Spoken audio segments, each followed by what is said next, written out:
तो कई इलाकों में एहतजाज ने तशद्दुद का रुख अख्तियार कर लिया है और पूरे मुल्क में एक तरह से एहतजाज देखा जा रहा है। कई गिरफ्तारियां भी अमल में लाई गई। इसी दौरान कल भी हैदराबाद में मजलिस इत्तेहादुल मुस्लिमीन के सदर असदुद्दीन अवैसी ने एक अवामी जलसे का इनेकाद किया था।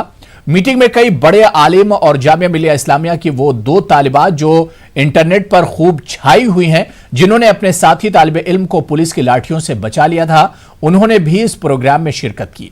अवैसी ने मीटिंग में साफ कहा कि शहरियत कानून मुसलमानों को बेघर करने की एक साजिश है। मीटिंग में यह तय हुआ कि वो नॉन बीजेपी रियासतों में जाएंगे और वहां की सरकार से इस कानून के खिलाफ सुप्रीम कोर्ट में अर्जी दाखिल करने को कहेंगे, क्योंकि यह कानून हिंदुस्तान के आइन को तबाह कर देगा।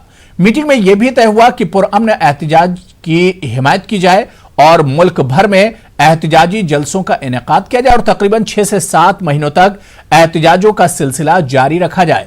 अवैसी ने वाईएसआरसीपी लीडर जगन मोहन रेड्डी से कहा कि वो बीजेपी का खेमा छोड़ दें। बताओ मेरे अजीज दोस्तों और बुजुर्गों, मायूसी पैदा की जा रही है नौजवानों के दिलों में। मैं नौजवानों से कह रहा हूं कि मायूस मत हो, हमारा मुस्तकबिल अच्छा होगा इंशाअल्लाह ताला। ऐसे 56 नरेंद्र मोदी अमित शाह आएंगे, भारत का कुछ नहीं होगा इंशाअल्लाह ताला।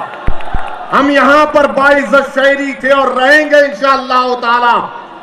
पूरे बैनुल-अक़वामी सतह पर, इंटरनेशनल लेवल पर न्यूयॉर्क टाइम्स का एडिटोरियल लिखता है कि पूरे जमहूरी मुल्क को मिलकर, ममालिक को मिलकर इस कानून के खिलाफ आवाज उठानी चाहिए। मिस्टर प्राइम मिनिस्टर, आप ये क्या कर रहे हैं? आखिर नरेंद्र मोदी को इतनी नफरत क्यों है हमसे? क्या किया हमने, बताओ? इस मुल्क की बुनियादों में हमारा खून है। मेरे अजीज दोस्तों और बुजुर्गों, ये जुद्दोजहद को जारी रखना पड़ेगा। मेरा सवाल यह है कि तुम कौन होते डिसाइड करने वाले कि मैं शहरी हूं या नहीं हूं? मेरे भाई, ये काला कानून है, ये एनपीआर गलत है, एनआरसी गलत है। हिंदुस्तान के वजीर आजम जानते हैं कि हिंदुस्तान की इकोनॉमी बर्बादी के दहाने पर आ चुकी है। जीडीपी 4% से कम हो चुका है, जीएसटी कलेक्शन गिर रहा है, बेरोजगारी बढ़ रही है। आजादी के बाद सबसे ज्यादा बेरोजगारी वजीर आजम नरेंद्र मोदी के दौरे इख्तिदार में। हर एतबार से मुल्क में परेशानी है गरीबों को। और उधर